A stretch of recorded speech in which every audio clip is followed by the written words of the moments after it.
ग्राहक चिल्ला रहा हमको सामान चाहिए, वो कंपनी नहीं है, ऐसा नहीं हो सकता। लेकिन अभी तक क्या है, हम सब लोग अपने काम धाम में इतना व्यस्त रहते हैं जिसका लोग नाजायज फायदा उठाते हैं। कैसे? हमको काम करने पे जाना है, हमारे घर में एक लिस्ट बन गई 1500, 2000, 2500, 3000 की, भैया ये सामान की लिस्ट है। तो हम क्या करते हैं, अपने पास पड़ोस की दुकान से जाकर के वो सामान बिग बाजार चले गए, स्पेंसर चले गए, जहां से जाके दे दिया और वो जोड़ लिया, इस महीने का हमारा सामान में इतना खर्चा हुआ। वो सामान आपने लिया दुकानदार से, ये पक्का है? दुकानदार बिना मुनाफे के आपको सामान नहीं दे सकता है। अब दुकानदार बेचारा सामान बनाता नहीं है, वो कहां से लाता है? वो लाएगा होलसेलर से। होलसेलर भी बिना मुनाफा कमाए आपको नहीं देगा। होलसेलर भी सामान नहीं बनाता है, फिर वो कहां जाता है? स्टॉकिस्ट के पास जाएगा। स्टॉकिस्ट भी बिना मुनाफे के उसको सामान नहीं देता है। अब स्टॉकिस्ट बेचारा कहां जाएगा? वो सीएनएफ एजेंट के पास जाएगा। इसका मतलब फैक्ट्री से सामान बना और लुढ़कते लुढ़कते लुढ़कते लुढ़कते जब आप तक पहुंचा तो उसके अंदर कई जगह मुनाफा बट गया। सच्ची बात है कि नहीं? बात सच्ची बात है, पक्का है ना? तो कंपनी में बना मान लेते हैं कोई सामान 40 रुपए का, 10 रुपया उस पर सरकार को टैक्स भी चला गया, हमको पड़ा वो 100 रुपए का, एक मोटा अनुमान। तो ये जो 50 रुपया बीच में गया वो हमारे नाते रिश्तेदार का हो गया नहीं, और हमको भी नहीं मिला उसका। यानी वो भरपाई कौन कर रहा है? हम कर रहे हैं। सामान की कीमत 10 रुपया हो चाहे सामान की कीमत 100 रुपया हो, उसका लगभग आधा पैसा उन लोगों को जाएगा जो फैक्ट्री से हम तक सामान पहुंचा रहे। हाँ जी, तो आप जरा निगाह उठा के देखिए, जहां भी रहते हैं आप, इस हिंदुस्तान के जिस कोने में आप रहते हैं, सीएनएफ एजेंट की बड़ी कोठी होगी हमेशा, छोटी कोठी नहीं होगी भाई। हाँ, बाबू गलत नहीं करें। जो डिस्ट्रीब्यूटर होगा, जो सीएनएफ एजेंट होगा, या जो बहुत बड़ा जिसने होलसेल का काम कर रखा, उसकी कोठी जरूर बड़ी होगी।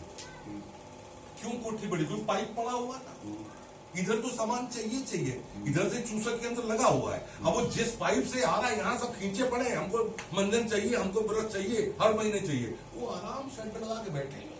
उधर पाइपलाइन चली जा रही है, वो बढ़िया नोट छाप रहे हैं वहां पे। तो उनकी कोठियां बड़ी हो गई, उनकी गाड़ियां बड़ी हो गई। आप किसी से बात करो, यहाँ कोलगेट टूथपेस्ट का जिसके पास में इस पूरे इंदिरा नगर इलाके भर की डिस्ट्रीब्यूटरशिप हो, उसका मकान झुग्गी झोपड़ी वाला नहीं होगा। अब तक टंडीला खड़ा हो गया होगा। हम जो टूथपेस्ट इस्तेमाल करते हैं वो अभी मोटरसाइकिलें रौंद रहे हैं।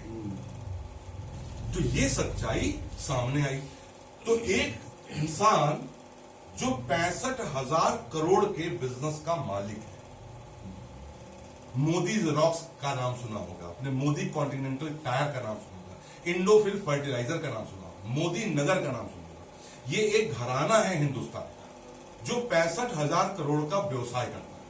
उसके एक सबसे प्रिय बच्चे ने कहा अपने पापा से कि पापा, फैक्ट्री तो हम लगाएंगे और माल हम बनाएंगे और माल बिकेगा भी, लेकिन अगर हम अपने ग्राहक को अपना हिस्सेदार बना ले तो कैसा रहेगा?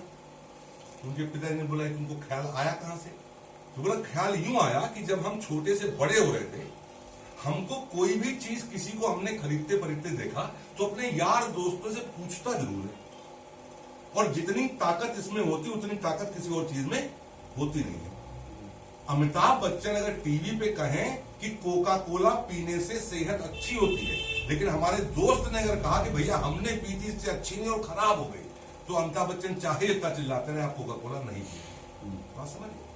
हमको कोई जैकेट आपकी बहुत बढ़िया लग रही है, हमको पक्का इसमें ठंड नहीं लग रही है आपको, ठीक है ना? तो हम अगर आपसे पूछे कि भैया कहां से लिए आप, चूंकि हम पहने देख रहे हैं आपको, और आपने कहा भैया जब लिए थे तब नहीं पता था, लेकिन अब जब ले लिए हैं कसम से यार बिल्कुल ठंड नहीं लगती, तो हम क्या पूछेंगे आपसे, भैया कहां से लिए? आपने पता बता दिया कि भैया अमीनाबाद में उस दुकान पे जाना, देखो कार्ड भी रखा हमारे पास में, ये नंबर है, फोन कर लो। हम गए और ले आए, तो आपको धन्यवाद देंगे, है ना, और ले लेंगे, यही तरीका है ना। लेकिन आपके कहने पे हमने लिया, आपको क्या मिला?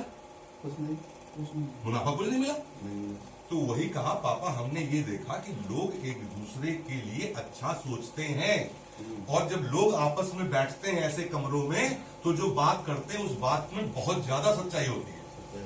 तो अगर हमारा कोई ग्राहक इसको इस्तेमाल करेगा, और अगर वो उसको अच्छा लगा और वो अपने नजदीक के किसी आदमी को जाकर के बताएगा कि भैया ये चीज हमको लगी यार, बाहर के उससे बढ़िया है, तो अगर हम सामान की क्वालिटी अच्छी कर ले गए, जो कि हमको करनी है, और अगर हम मार्केट के रेट के बराबर भी ले गए या उससे कम कर ले गए, और हमने ढेर सारे ऑफर दे दिए, और हमने अपने ग्राहक को अपना भगवान मान लिया, अपना खुदा मान लिया, तो ये फैलते देर।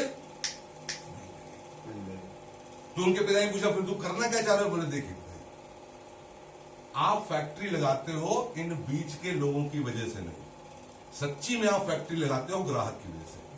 तो जो हमारा मुनाफा है वो हमको आने दीजिए, जो सरकार को जाना है वो जाने दीजिए, लेकिन जो बीच का 50% का पैसा है वो हम अपने ग्राहकों में ही वापस बांट देंगे।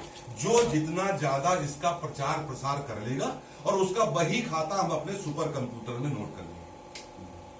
आनंद कुमार सिंह आए इस बिजनेस में, तो किसी ने कहा तो उसका नंबर हमारे नंबर से जुड़ गया। जाहिद भाई आए तो जाहिद भाई के नंबर के साथ मेरा नंबर जुड़ गया।